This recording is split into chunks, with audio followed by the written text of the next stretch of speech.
We all know those GLP-1 injections work wonders, but that price tag almost gave me a heart attack when my insurance denied coverage. I was staring at a choice between paying my mortgage or paying for weight loss. Talk about a rock and a hard place. Then I found Elevate Health compounded semaglutide at just $58 with payment plans that don't require a second mortgage. Same medication, same results, but a price that real folks can actually afford. Visit joinelevate.com today. That's JOINELEVATE.com. Your wallet will be as happy as your waistline. This medication is not FDA approved. Hey, this is Jason Kleberg from the Force 5 podcast, a show that forces a guest to come up with a movie-themed top 5 list topic, and then we reveal our picks on air. Top 5 heist films, top 5 tearjerkers, top 5 movie dogs. Every show you'll be asking yourself, what would be on my list? Guests include directors, screenwriters, actors, podcasters, musicians, authors, and even a professional wrestler. Subscribe to the Force 5 podcast, and you won't just be a listener, you'll be a list nerd. The Force 5 podcast, available wherever you're listening now.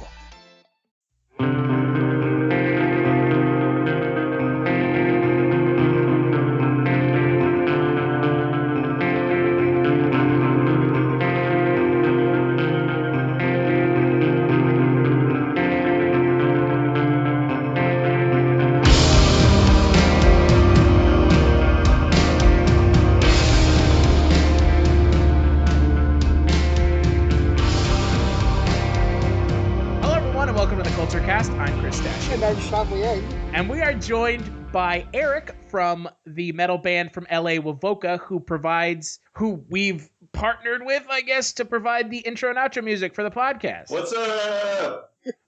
So before we talk about Moonraker from 1979, have you guys been watching anything? Got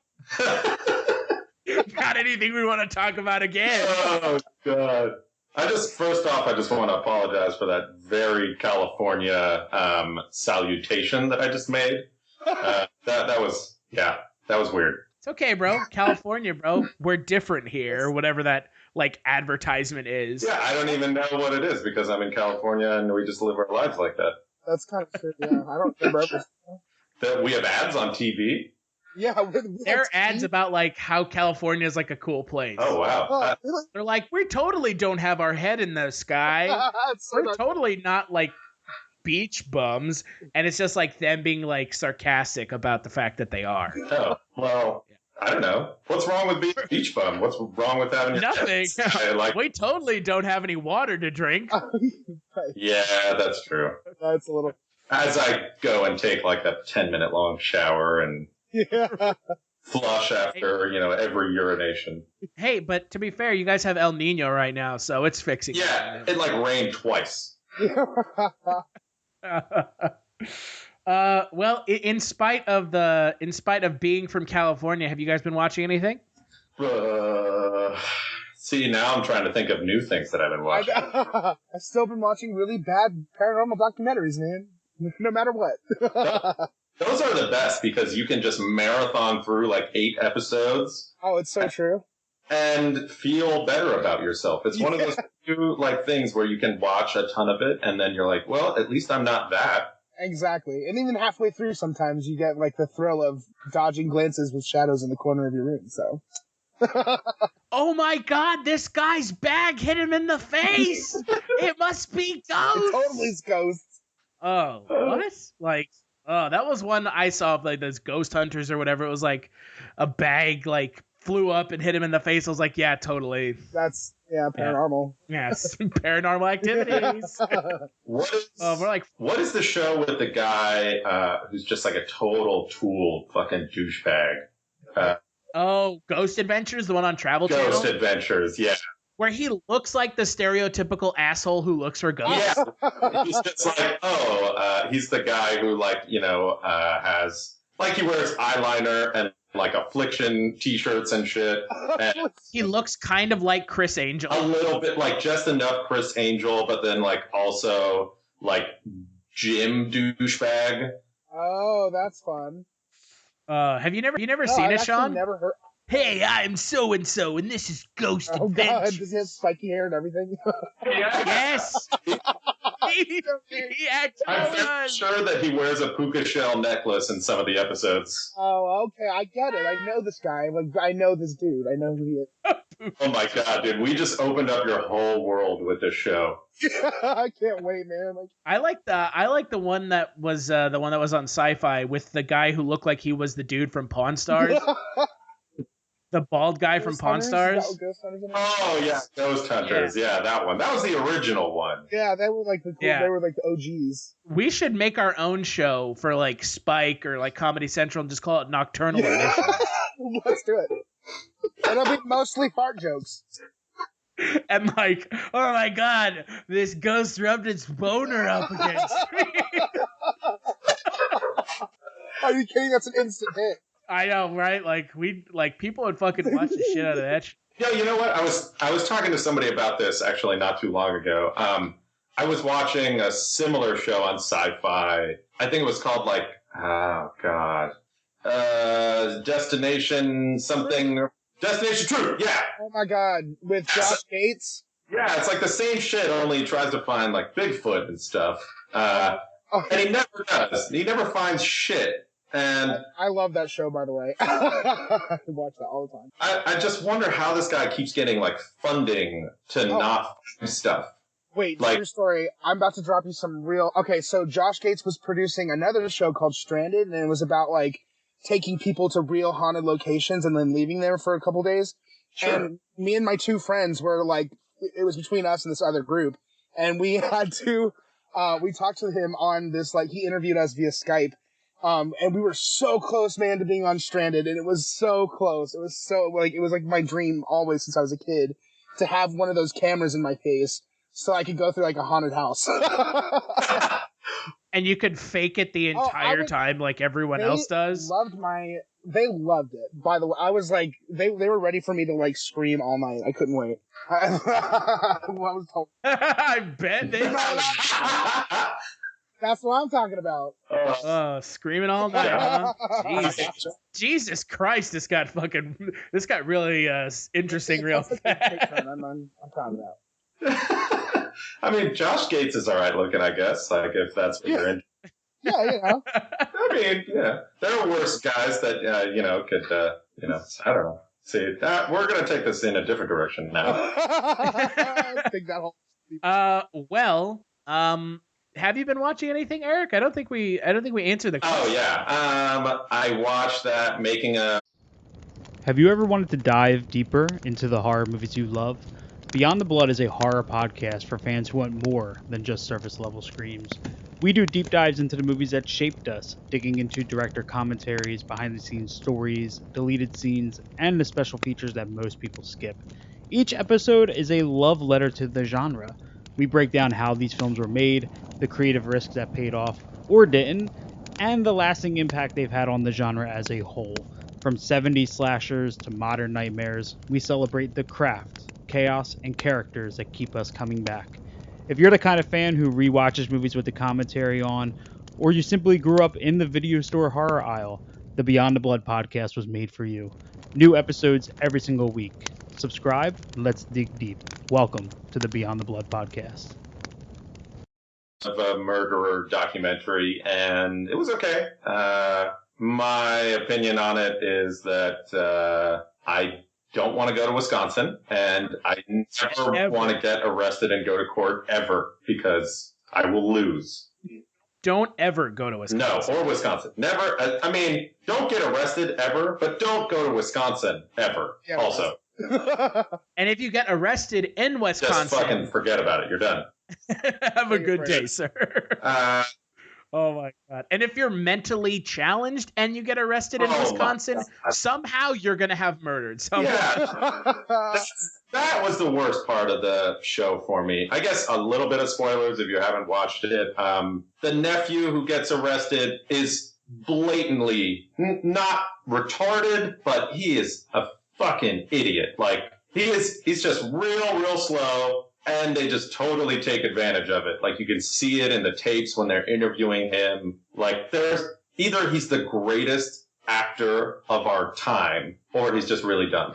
Well, and In a couple other documentaries that I've seen, specifically the Paradise Lost documentary series that's on HBO, it's the same thing. They like take advantage of this, like the slow guy, and the slow guy gives them a confession saying like they were all there, and it's just like they were just like coaching him to do it. It's like, oh, because they're basically just getting these guys to tell them what they want to hear, because these guys just think, oh, they keep asking me for more information and I don't get to go home until I tell them what they want to hear. And so then eventually they just say shit just so they can be like, okay, can I go now? And then at the end they're like, no, you're arrested. You're going to jail because you admitted to murdering someone. It is fucking awful. Yeah, it's that part of the show was really painful for me to watch.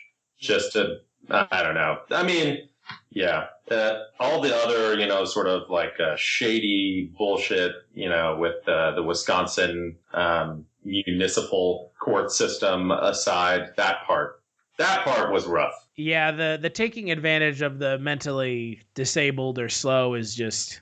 Yeah, that was, I haven't yelled at my TV like that in a while. But yeah, I don't know. And I feel bad because I just got a new TV and it's been really nice to me. Is sitting in your living room yelling at it. I'm just berating it like it's its fault. I don't know. It has hurt feelings now. Yeah. What have I been watching? What have I been watching? Nothing. Except for the best James Bond movie ever created by man. Oh, no. No. Oh, God. Well, let's get right into it. We're going to be talking about Moonraker from 1979. It is 4 films into Roger Moore's time as James Bond. It would see the return of the villain Jaws, played by Richard Kiel. Honestly, one of the most iconic Bond villains ever. And it took Bond to space because this is right around the time that the original Star Wars came out. Star Wars came out in 1977. This came out in 1979. So they had to kind of take advantage of the sci-fi genre, the burgeoning sci-fi genre. The IMDb synopsis for the film is: James Bond investigates the midair theft of a space shuttle and discovers a plot to commit global genocide. To the most spectacular adventure in space, Moonraker. It's out of this world. What exactly are you up to here, Drax? Moonraker 1, liftoff. Moonraker 2, liftoff. Moonraker 3, liftoff. Moonraker 4, liftoff. We have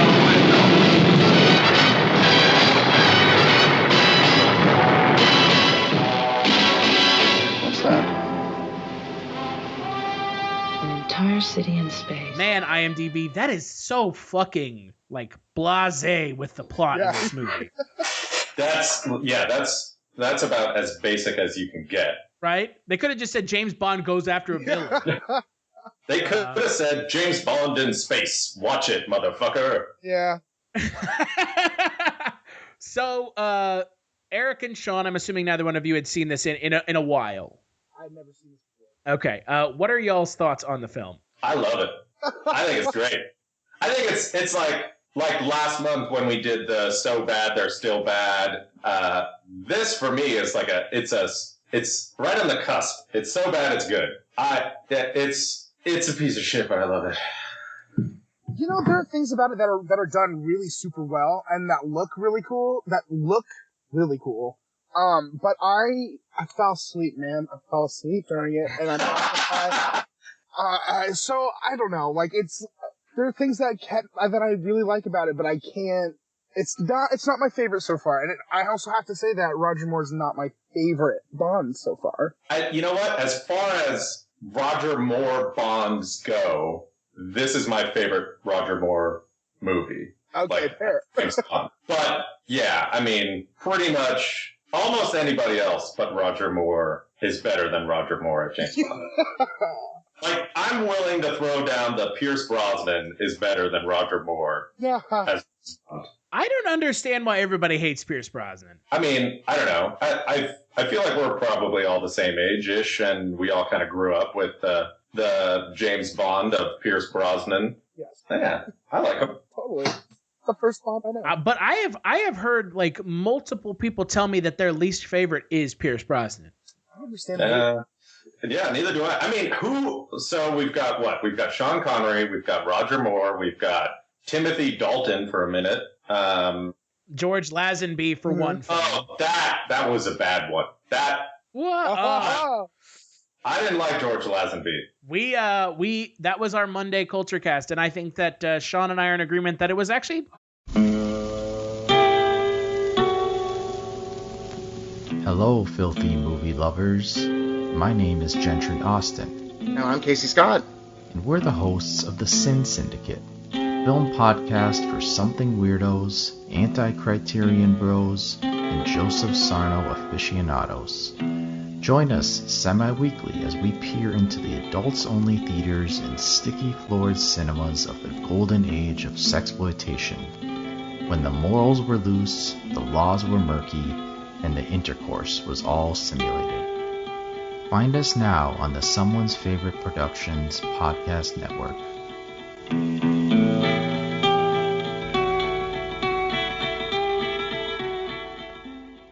I liked his Bond. I really liked his Bond. Yeah. I don't know. There's a weirdness about him that I don't know. I can't put my finger on it. I'll have to come back to that later. Probably has something to do with the fact that James Bond gets married. Yeah, it might have just been the movie and the plot itself just made me hate it. I mean, I will say that for Roger Moore as Bond, and this film I think is the one that everybody kind of looks at for the, oh my God, Roger Moore was awful as James Bond. This and A View to a Kill. For Roger Moore, the highs were really high, and then the lows were like astoundingly low. Like for Live and Let Die, which is such a good James Bond movie and such a memorable James Bond movie from just top to bottom and kind of a groundbreaking one. And then you have this film, which is so fucking hokey, and it like some of the other James Bond movies are campy, and this movie's not even campy. It's just hokey as fuck. It feels like a National Lampoon James Bond movie. That's awesome. I kind of like that. Well, I mean, it is, right? Like, James Bond goes to space. It's like the whole movie, though, is like these weird, like, cut to some guy watching James Bond in a gondola, like, all of a sudden driving through the streets of Venice. And he's spilling beer on a patron, and some guy looks at his glass of wine like it's spiked with something, and all sorts of like other bullshit. Like, why are you cutting to all these like kind of like campy, funny shots? Like it's James Bond. Do the badass stuff and show us some fucking boobies. Yeah, that's hysterical. I know, and like much of the campiness before comes from the characters, and I liked that, like the jokes that they say, and it's still cool. But yeah, this one it's like they're scraping. Well, and as much as I do enjoy the campiness of Bond, which I do, I think that this movie with the sci-fi elements goes a little too far. Yeah. Like I can only like because of the way they handle the sci-fi elements, it's just like, and they're in Rio de Janeiro, and then all of a sudden they're in space. Like there's not any like no pun intended. There's no gravity given to them just going to space. They just kind of go to space. They're just everywhere. Like if you stop paying attention to this movie for 5 seconds to like, text somebody or to get up and grab a glass of water and come back, you would think that either the movie skipped ahead 30 minutes or you're watching a different movie because it's just so kind of cut and pasted together. It feels like a bunch of like, they had all these ideas for all these cool James Bond movies, but they couldn't finish them. And so they just threw them all into this one movie and said, fuck it, let's just make this one James Bond movie. And this movie is long, too. It's like 2 hours, over 2 hours. It's over 2 hours. And unless you're doing some insane, like, backstory James Bond, like a real heavy James Bond movie. Like, no James Bond. Like they've tried to do with the last two. You know what, though? You didn't like Skyfall? I loved it. Oh, man, I loved that movie. I didn't... You mean Home Alone with James Bond? You know what? Now I'm going to have to watch it again and think about Macaulay Culkin as James Bond. Well, Skyfall, I think, is just... I reserve comments for Skyfall because that's a whole different discussion. With Moonraker, we every time we're talking about James Bond movies this month, we kind of focus on the same things. So let's break down Moonraker a little bit. The villain's motivation and the kind of the scheme. I personally thought in this movie that going to space to send plants down to wipe out the population with this weird plant, I thought that all of that was super hokey and kind of contrived, maybe. I think you said what? This came out in 1979. Yeah, 2 years removed from Star Wars. So I don't know. Like while I was watching that and the whole plant thing, like granted, I was fucking super high, but I couldn't help but think like during this era, what if their decision to make the whole plant thing and go to space and do all this stuff didn't have something to do with some sort of like the war on drugs, like, oh, plants are bad, like, don't do these things. But I mean, that's just high, Eric, just going like, whoa. Wouldn't that be crazy? That's awesome. I'm like, why couldn't they just like use weed instead and just everybody got high and then everybody would just be cool? Like, Drax wouldn't be such a fucking dickhole, and maybe Jaws would like chill out and like just eat some crackers instead of like, steel and shit, like whatever. Well, and I think I've said this multiple times now throughout James Bond January. Bond is only as good as his villains, and Drax, played by Michael Lonsdale, is not the main villain of the movie. No, he's bad, and he's and I don't think he's not much of anything. Yeah, he's I don't know. I feel like he's almost barely in the movie, and when he is in the movie, he's barely got any like important things to say. And Jaws has like 0 lines, and except at the end. Yeah, which was shocking. To us. Yeah, I literally had to watch that part again this morning because I didn't know for sure if it happened or not. I'm gonna be honest. I had to watch this movie like 3 times to get through it. Oh my god! I kept trying to watch it and play Destiny at the same time. And that's not good. You can't concentrate. Two things with no plot. Great. Oh, but Destiny if you made Destiny into a movie, it would be much better than this movie. I don't understand why they had no I guess drive to make. I mean, Jaws is a memorable villain, but Jaws was much better in The Spy Who Loved Me than he is in this movie, because in The Spy Who Loved Me, you actually get a sense that he is a highly skilled killer. In this, he's like a fucking dum-dum. He does nothing of value the entire movie. He just fails every chance he gets. Yeah. He somehow escapes death, like horrible death. He's like he's the Wile E. Coyote to James Bond's Roadrunner. Yeah. I mean, even to the point where like he gets like he bites the cord on the cable car, and then he's in the other cable car and it crashes into the thing. Yep. Like, and then it's like he's like wah, wah, wah, wah. Like there should have been like little like birds or stars above his head. Exactly. Going around in a circle. The opening, like it was that campy. When his parachute doesn't go off and he lands in a circus, like the most campy opening. Right? It's the villains in this movie are really bad. Yeah, it's I don't even know what to say. I got nothing. I have nothing to add. Yep, yeah, they suck. What did you guys think of Lois Chiles as Holly Goodhead, the Bond girl? Get it? That was all I could think the whole time. Hello, Miss Goodhead. Just like, hey, I wonder if it is. Are you really? I liked her. We just talked about this in the last one. That there's sometimes a Bond girl who is his equal, and I liked her more than Bond sometimes. But even still, I could not disagree. Really, because I still thought she was. I mean, I definitely don't think she was the best Bond girl, but I liked having her be an equal at least. Yeah, I thought she was terrible. I thought that her performance was just. I felt like she was phoning it in, like she was not interested at all in being in this movie. Yeah, that's what it felt like to me. Like she was like, whatever, I'm getting paid, and I want to get the fuck out of here. she was like, "Oh, Bond, oh yes, take me around the world again, Bond." Like every delivery of the lines that she had in this film were super dry and unenthusiastic. Yeah, I definitely didn't feel that chemistry between them. So I think you just hit the nail on the head, Chris. We were all wondering if Miss Goodhead really did live up to her name, and it was dry and unenthusiastic. I mean, that's pretty. It was. You know what? I've had better head. That's. You want to know what kind of my major problem with this movie is, and I think that this is something that is kind of indicative of Roger Moore as Bond to begin with. And this is, we have two chances to talk about Roger Moore as Bond, this and A View to a Kill, which is, much later than this movie.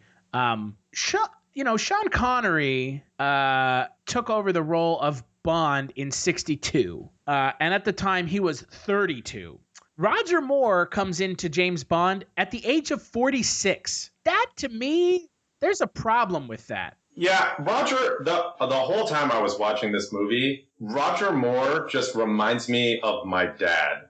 I'm like, so if my dad shaved his mustache and was British and just went out and was a badass, this is exactly what he would do. Like, stupid-ass puns and just, like, kind of, like, you could tell, like, the minor, hand-to-hand combat moves and kung fu bullshit that he tries to do.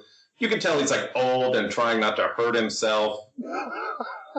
And it adds to the comedy element of it, which is, like, the whole reason that I like this movie, because I'm just laughing at it the whole time. But at the same time, like, you don't want that. You want the frickin', Daniel Craig, like, I'm gonna beat the shit out of you, James Bond. Or the, earlier Sean Connery, like, I'm a fucking smooth, badass motherfucker, and I'll karate chop you, James Bond. Yeah, Roger Moore coming into the role of Bond at 46. I mean, he's 52 in this movie. Yeah, he's old. You can see the jowls. Right? I think that for a lot of people, myself included, Roger Moore as Bond is their least favorite or close because of the unbelievability of his age. Because he's like a 50-year-old man, like half a century old man flying through space, having sex with women that are much younger than him by like decades, like decades younger than him. I mean, that's the age that Sean Connery was in Never Say Never Again, and they make fun of the fact that he's old. It's a joke, right? And in this, they never right, make fun of it. It's just like we just are supposed to believe it's it. Played straight. It's played straight. In A View to a Kill, which we're going to be watching on Monday, he was 58 when that movie was made. Wow, that's insane for now, especially. Oh my god, he would play Bond until he was 58. Damn, that's like now. I mean, what? We've already talked about this, how you don't like Daniel Craig, James Bond, but how old is he? He's got to be what? He's got to be in his late 30s? Daniel Craig is in his late 40s. He's in his late 40s now, really? Yeah. I think so. It sounds right. Because, I mean, I was just reading an article the other day. I didn't see the newest James Bond that came out, which I was a little bit bummed about, but whatever. I'll wait for it to be on Netflix. Daniel Craig is 47. Okay, so he's 47, and he started as James Bond, maybe 10 years ago or something like that? So maybe it's late. He started in 2006, so yeah, 10 years ago. So yeah, late 30s when he started, and they interviewed him after this Bond movie, and they said, would you do it again? And he was like, fuck no, I'm getting way too old for this shit.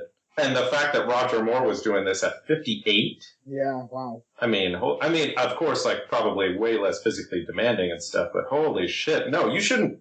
I think 50 is the cutoff age for Bond. I think they should just kill Bond off when he turns 50. And then that's it. And then just get a new Bond. Well, okay. So before we talk a little bit more about Moonraker specifically, you've seen enough Bond movies to be somewhat of a fan of Bond, correct? Oh, me? If you're looking for more horror outside of the mainstream, look no further than Unsung Horrors, a podcast about underseen horror movies. I'm Lance. And I'm Erica. Every other week, we'll cover a horror movie with fewer than 1,000 views on Letterboxd. We'll even give you double feature recommendations to pair with the movies we discuss. From gothic to shot on video, from slashers to comedies, from giallo to J-horror. We'll cover all the subgenres, so join us as we unearth these hidden gems of horror. Follow us on Instagram, Twitter, and Facebook, all at Unsung Horrors, available wherever you listen to podcasts. And part of the Someone's Favorite Productions podcast network. Oh, yes. I love James Bond. Okay, how do you feel about the fan theory that James Bond 007 is a moniker, not a name? And that every Bond is actually just a different guy, and they're just taking up the mantle of James Bond 007. I mean, what? That's kind of like the... shit, who else does that? I mean, it's countless superheroes do the same thing. So, I guess I don't disagree with it. But then, like, at the same time, I don't know what happens. Casino Royale was basically like a remake. So then how do you explain two James Bond movies with pretty much the same premise with two different James Bonds? Well, if you go by that, then if you look at it that way, then wouldn't technically Pierce Brosnan's, well, I mean, you could just say at the end of Pierce Brosnan's thing, they brought in the new guy. Yeah. And that's Daniel Craig. Yeah, I mean, I don't know. I guess I really don't care enough to have an opinion either way. So I'm gonna say yes. That's totally plausible. Do I care enough to assert a definitive opinion on it? No. I think that's kind of how the series made it by all these years by making all these I mean, it's just sort of inherent that after watching a few of these now, it's like you just kind of, it's part of the anticipation of seeing who plays which character. You know what I mean? It's part of the game, I guess. Yeah, it's, and it's cool because the different James Bonds, throughout the years have sort of mirrored that era, the Pierce Brosnan in the 90s and now Daniel Craig in the 2000s. And you look back at, Roger Moore in the 70s or Sean Connery in the 60s and all of this stuff. And you can totally see that the actors that they choose really mirror the sort of era that the movies are coming out in. Yeah. And yeah, I mean, I don't know. You know what? When a new James Bond movie comes out, I go and I see it. Like that's, I'm not going to think about it. I'm like, oh, cool, James Bond. I'm going to go see it. That's like when the new Terminator came out. I was like, fuck it, I'm going to go see it. And that's a conversation for another day. But I was like, cool, it's Terminator. I'm going to go see it. That's like, it's one of those movies. Yeah, you're selling sort of like the whole franchise at once instead of a specific storyline. Exactly. Yeah. As long as it has the basics, as long as you have the cool, suave, badass, British spy who always gets the girl and always, kills the bad guy and always makes it out unscathed and has a lot of funny little quips and one-liners. Then there you go. I mean, it's hard to make a bad it's hard to make a bad Bond movie. They did it a couple of times, but yeah. But yeah, I mean, they're all still fun. Yeah, at the end of the day, even though I'm not the biggest fan of Roger Moore, admittedly, and the fact that he's my dad's age in these movies, yeah. Which, I mean, you still get a sense that there's fun to be had. I had fun watching it. I mean, it's just the suspension of disbelief with a movie like this, with the age of him, and kind of the bombastic, over the top, going to space thing. I think even this film, this film pushes it farther than most Bond films do. My problem with the whole space thing was that they built up the whole space thing, the whole movie, and they didn't even make it to space until the last, I don't know, 40 minutes. Yeah. Yeah. They're just in space, and then Bond just fucks up shit, and then has sex in 0G, and then that's the end of the movie. Well, and to be fair, the space portions of this movie are the least exciting parts of the film. They're pretty boring. Yeah. Yeah. I don't know. What is your most exciting part of the film? I mean, I love the part where they're fighting. I love, because of how cheesy it is, the Space Marines fighting in space. You mean when they just float? It was so cheesy. Anything where you could just take out the backing music and then just like put in da da da da da dun, dun, dun, dun, just floating through the air. Oh yeah. It just doesn't make. How is that logical to put out these? Jesus. I don't know. I think my favorite part was when he freaking battled that anaconda while all those fine ass ladies just watched. That was amazing. I forgot that was. Yeah, that was pretty. I don't know. I'm not gonna lie. That was pretty arousing. I was into that.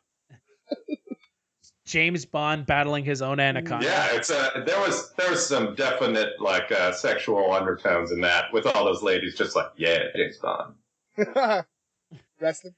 I think that for people that are fans of the James Bond films now, they would look at this movie and be like, what the fuck is this? Yeah, it's if you have never seen like older James Bond movies and if you don't have an appreciation for them especially, you're going to watch this movie and turn it off 15 minutes in and go, what the fuck was that? Yeah, he's like jumping out of the plane with the parachute and it's just so like wacky. What's crazy though is I feel like the visual, it did win an award for visual effects, which is why I guess I'm bringing it up, but I think it did stand out in some of the set pieces it had and some of the way that some of it was shot. Some of it was strikingly beautiful. Like the opening scene, the parachute, like the free fall scene was really kind of impressive, Especially for the time period, yeah. Exactly. But then it just goes and ruins it just with those little, oh man, because there was some really, like the Chang fight scene was really cool too. Like that was a really well shot scene. Oh, where he fights the guy in like the glass exhibit? It's like this, and then like he lands on the Brazil, it's in the, when they're in Rio and like, he lands on the jet or the band out there. It was, I don't know. I just love the way it moved. It was just really, the flow of it was really nice. Yeah. I think that this movie has some interesting parts, but I think on a whole, it's not. I just think it's disappointing that they didn't marry well, It's really, really pieced together. Like, I keep coming back to the theme where you're just like, this was 4 James Bond movies that they could never finish writing, and they just kind of put them all together into one and said, fuck it. Yep, exactly. Yeah. Well, yeah, it's like, they're in California, and then he's in Venice, and then he's in Rio, and then he's in... Then he's in, like, the Andes. I don't know where he is. Like, all of a sudden he's wearing a poncho somewhere, and he's, like, with these, like, Aztec, I don't know, things in the Amazon. I don't even know where he is. He's just... somewhere else, and then he's in space all of a sudden. It's just somewhere. It's so real. It's so true. Yeah. From when he goes to space, it really is just like, wow, okay. Yeah, I don't know. It was. Granted, I was half paying attention and really, really stoned, but it was a hard movie to follow. It was. It was hard for me too. Yeah, it's just one of these Bond movies that I think it's known for the Bond movie in space. But outside of that, it doesn't do a whole lot, really. They don't go to space in any of the other ones? No. Really? Never. James Bond never goes to space. Give them time. Yeah, I'm sure it will happen. There's always one. That's like there's, what is that, Jason X? Jason in space in the future. God. You know what? That movie might have been better than this movie. Wow. Well, and not to mention that, the Bond villains normally die in, like, pretty epic ways, and the way that he kills Drax in this movie is pretty like lackluster. Oh, and then the quote he says afterwards is just so, it's stumbling. It's take a step for mankind, and he like shoves him out the thing. Yeah, like he just shoves him into space. The airlock. It's just such a weak, stumbly little punchline at the end of that, and it was jeez, yeah. Yeah. Well, it just adds to the kind of my feelings on this film just being disappointing. Yeah. You know what? I'm kind of going back through now and looking at some of the shots, especially at the end when they're in space and everything. And a lot of these shots, it just looks like they just straight up stole from like 2001. Like there's lots of like when he shoots Drax and then kicks him out of the airlock. Yeah. There's this one shot in particular where it's like there's a like hexagonal thing behind him and there's all these red lights and all I can think of is 2001 and I'm just like, wow, okay. Copy the hardcore copy. Yeah, they just watched that movie and went, "Damn, that's cool. Let's do that." Got to put that in there. They're like, "Oh, that's tight." Yeah, I don't know. But that came out 10 years earlier almost. That was 69, I think. So, it was. I might watch it again, but it'll be on in the background, and I'll just look over every once in a while and go, James Bond is old. Well, and that's the thing, right? Is with Roger Moore's tenure as Bond right now being I want to say it's the longest tenure as Bond. You have Connery with 6. Roger Moore had 7. So, I mean, he's the longest Bond, the oldest Bond. He was there for a long time. I guess they must have liked him then. They kept him around for 7 movies. That's true. Or they just couldn't find anyone else. Who doesn't want to be James Bond, though, honestly? That's true. George Lazenby didn't after 1. Yeah. 1 and done. I didn't want him to be James Bond after 1 anymore anyways. I mean, to be fair, if you think about it, most of the actors who play Bond, aside from 2 of them, 3 technically with Daniel Craig, they don't have much of a career afterwards. That's probably why they don't want to stick around. So what? So you have Sean Connery, who did awesome stuff.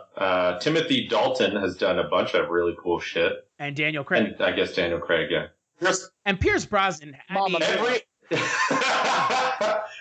other Pierce Brosnan movie is just him rehashing his James Bond character. That's so true. Him trying not to be James He's Bond. like, I'm James Bond, but I'm not James Bond. But not today. So good. Remember that time I was James Bond? Now watch this other movie. I'm good to see. Where I'm not exactly James Bond. Where I do the same stuff, only without Halle Berry. Right? It's, I think that's kind of the thing, right? Is that people are worried about being typecast after Bond. I mean, Roger Moore didn't do anything, really. Although he was almost dead by the time he was done. Jeez. I'm surprised that he didn't have a heart attack filming this movie. I know, man. I think that was actually him jumping out of the plane. I think that he probably would have shat his pants. Yeah, right. And then you also have George Lazenby, who didn't do anything. Yeah. It's I can see not wanting to have anything to do with James Bond or not wanting to be typecast. Because, you're typecast after you play James Bond. Yeah. I don't know if that's necessarily a bad thing. No, because then you're definitely like, oh, hey, I played James Bond. I don't know. I get that just kind of ushers you into this cool James Bond club where everyone's like, oh, fuck, you were James Bond. Yeah. But then you're right, it is hard. I don't know if Daniel Craig is going to get an insane Oscar-worthy acting. I don't know if he's going to get the chance to act in something like that now that he's been James Bond a bunch of times. Right. And I mean, I like him as an actor. He's a good actor. Most of the stuff that I've seen him in, he's not bad, except for, I don't know, there was Cowboys and Aliens, and that was interesting, but... Oh, man, I think I was in that. Oh, my God. I have a funny story about that fucking movie. Oh. It essentially amounts to, I was drunk last weekend playing Rock Band with a friend of mine who was visiting. Like the game or like life? No, the game. Because I do the other one. and we were like, oh, let's watch a movie. And after looking through my Blu-rays, I wasn't drunk, I was inebriated, and I was like, I looked at my Blu-rays, I was like, why do I own Cowboys and Aliens on Blu-ray? I was sitting there racking my brain for 10 minutes trying to figure out why I owned Cowboys and Aliens on Blu-ray. It must have been a freebie, you bought the Blu-ray player and then they gave you Cowboys and Aliens. Right? Because that movie is a garbage fire. It's pretty bad. Harrison Ford is in it. I can't believe that he's in it. That's right. It's true. I don't know. It makes me want to see Harrison Ford in more westerns, though. I like that idea. Well, there's this little pseudo-western-esque action film called Indiana Jones. I was going to say, that's kind of the closest thing I could think of. I mean, yeah, but I'm talking true western. I want to see this motherfucker in the West. That's true. Not just hanging out, finding the Ark of the Covenant. I mean, yeah, I want that too. How do you feel?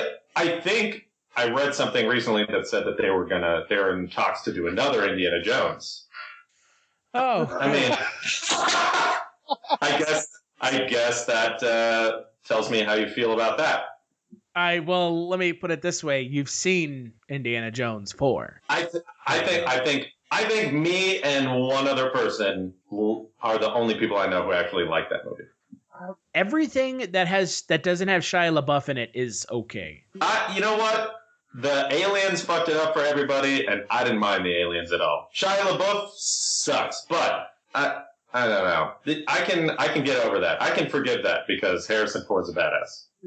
Well, and that's just kind of like the whole thing with James Bond, right? You have this aged action star picking up the mantle again, and how is it gonna turn out? I mean, you know, Harrison Ford was late 60s, early 70s when he was doing Indiana Jones 4, and you have James Bond, Roger Moore doing this. It's like it's kind of hard to believe it. Yeah. No, what? He wasn't. I don't think he was late 60s when he did that. Because how old is he now? He's 70 mid. 2. So yeah, he was maybe 60 when he did that. Because that was what? That was 10 years ago now. No, it was 2008. So 8 years ago. Yeah. Sue me for rounding up. I will. But yeah, I mean, I don't know. And I think he did an awesome job in Star Wars for being freaking 100 years old. Yeah. Well, he didn't do a whole lot in Star Wars. He didn't. Yeah, he didn't do a whole lot. Let's be honest. He didn't last very long. Yeah. Whoa, no. Don't spoil the... It's been out for almost a damn month. If you haven't, die. Yeah, and box office some people, man. So. Yeah. That box office does say everyone saw it. Yeah. How'd you guys feel about Star Wars? I super liked it. See, now, yeah, I'm just going to avoid talking about the James Bond movie now, and we're just going to talk about other. You're like, Moonraker? It's like, hey, remember Star Wars? That was better than this movie. Yeah, remember Star Wars that made all the money? Oh. Yeah, they took a lot of my money, I'm going to be honest. Yeah, they took my money 2 times. So. Yeah, I think I saw it 3 times, so... Well done. That was, I mean, I had to go see it in 3D, I had to go see it in regular, and then I had to go see it again. IMAX? And yeah, and then with the digital Atmos sound or whatever. Oh. Yeah. Which honestly, not a big deal. 2D was fine. 2D was just fine. Well, let's wrap this up about Moonraker at least. Because tangent time is over. No, because Moonraker is just it doesn't warrant this much attention. Eric and Sean, skip it or watch it, and best performance. I'm gonna say watch it because you could watch shittier movies. They'd be hard to find, but you could do it. You could watch Spectre. Oh. You didn't like it that much. The Spectre was pretty. Oh, all right. I'll have to watch it on demand when it comes out, or Netflix. On demand. Yeah. Well, now that it's not in the damn theaters, I gotta wait like 2 more weeks for me to watch it on the internet. Yeah. Right. Roger Moore. Roger Moore is my favorite performance, just because. You can't. Okay. We should clarify. You can't pick James Bond. Oh. Okay. So best performance other than James Bond. Oh, Jesus Christ. I don't even care about anybody else. I'm gonna go with Jaws. Yeah, Richard Kiel. Yeah. Richard Kiel, man. Yep. You know what? I have a question about that guy. Have you guys? This is totally off topic, and I just want to see if anybody knows. Do you know if you guys have seen The Rocketeer? Right? Yes. He is not. He's not big, tall, old dude. He is not Lothar. He's not that guy with a super deep voice who's fucking way ugly. No, that's what's that actor's name? That actor's Tiny Ron, I think. I think that's that actor's name is Tiny Ron. What a name. Yeah, Tiny. Yes. Yeah. Well, that is Ronald Tiny Ron Taylor. All right. You ask about The Rocketeer, that's one of my favorite movies. So. Oh, I love that movie. Yeah, I grew up with that. That's where my love of Timothy Dalton started. Yes, Neville Sinclair. Oh my God. That's like going back later in life and watching the old James Bond movies where he's the good guy, like totally blew me away. Because he's tied with Connery for my favorite Bond. I love him as James Bond. It was so weird for me though, especially growing up watching The Rocketeer when I was really young, he's such a perfect like bad guy that watching him be the good guy is so weird. Still weird for me to this day. Here comes the fuzz. That's what I always think of, is him in Hot Fuzz. God, yes. And Rocketeer. Oh, him in Hot Fuzz. Oh my God, I totally forgot he's in that movie. Yeah, he plays Skinner. Yeah. He's like a jogger. The guy, yeah. Well, he also owns like the convenience store. Oh yeah, the supermarket. Yeah, he's also in Toy Story. He what? As the little hedgehog. Oh. So, Mr. Prickle Pants. He wears like lederhosen. What? Which Toy Story are you talking about? Yeah, Toy Story 3. Oh, okay. Yeah, I didn't watch that one. Oh, it's because you didn't want to cry. I guess. I don't know. The cry is real. Yeah, I thought that there was like a totally, like there's an unrated, unedited version of Toy Story that I didn't watch that I was like, oh, damn. That's Timothy Dalton. Yeah, I was like, holy shit, that would have been an awesome Toy Story. What about you, Sean? Okay, my opinion is you can skip this one. I think out of all the James Bond movies, I mean, the ones that I've seen so far, I haven't even seen all of them. This one kind of, it's the same old thing, with a little bit less reason to it. I think it's definitely worth a watch for the cinematography. There's some beautiful stuff to look at, and some of the fight scenes are cool. But overall, I think it's a general skip. My favorite, I really liked Goodhead, so I'm gonna go with, my first pick was Richard Kiel, but my second would be Lois Chiles as Holly Goodhead. I'm with you. I mean, I say absolutely skip it. I think that if you're looking for the Roger Moore James Bond movie that will show you the insanity that was Roger Moore's tenure as Bond, it's A View to a Kill, because not only is it James Bond at what is inconceivably the age you should never play James Bond at, which is almost 60, also has Christopher Walken as the villain, which, yeah. I can't wait, man.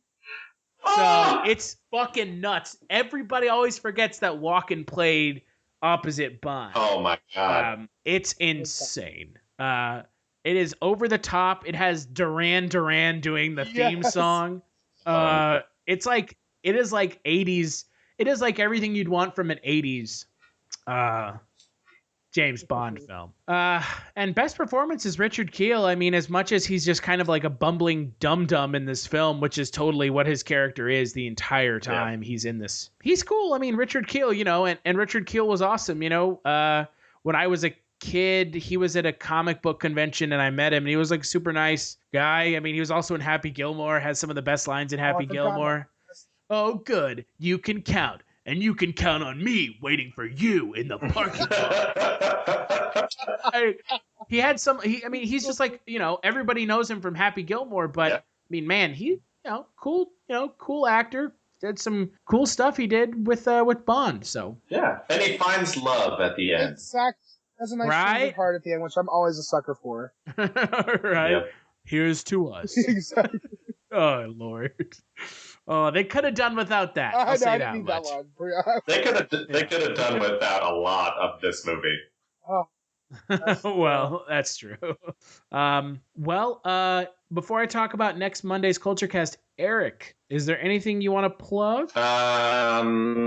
So Wovoka, the band that I play guitar in, is playing a show in Los Angeles, if you live in the area, with the band Silver Snakes, along with this other band Iris, which is awesome, and our friends from our hometown, this band Rope, which is super cool. That's going to be at the Silver Lake Lounge on Monday, January 25th. So just in a couple of weeks. And that's a free show, so come and get drunk with us and bring ear protection, because it's going to be loud. What about you, Nothing Sean? new to promote today. I will say just as usual, follow me on Twitter. I'm Seanifer, and Facebook, I'm Sean Liang. Be back inside LA next week. Oh, wow. Yeah, you won't be on the East Coast anymore. Right. You won't be in the land of God knows what out there. Yeah, fog. Oh, Lord. What's it like other places? It's rainy over here. As for me, you can follow me on Twitter at Kulturestash, and if you like what you're listening to now, we have a bunch of other Kulturecasts over at kultureshock.com. We talk to the entire Wovoka crew, last month when we talked Poultrygeist, that was a really fun podcast. I'm so mad I missed that. That was a movie. That was a good movie. That was a movie. Yeah. You know what? If I liked that movie better than I like this movie, which says a lot about this movie. I kind of agree. I'm with you on that. I'll give you it. Well, and to be fair, that's not hard because this movie was bad. So at least Poultrygeist had like a, tangible plot. Barely. Sort of, but yeah. Yeah. Tangible if you're on mushrooms. Oh my God. Eric, big thanks to you for sitting down and talking Moonraker with us. It was a lot of fun. Always good to have non, industry folks because they always have something interesting to say. So thank you for sitting down and talking with us. Yeah, thanks for having me. It's always fun. And make sure to check out next Monday's Kulturecast, which I totally didn't plug. We're going to be watching A View to a Kill, the final Roger Moore James Bond film, featuring Christopher Walken. As it's going to be great. Stop it. Come check it out. It's great. And then on Thursday, we're going to be talking about one of the two Timothy Dalton James Bond films, License to Kill. And we also have an interview with Robert Davi, who played Franz Sanchez, the main villain in the film. So make sure to check that one out.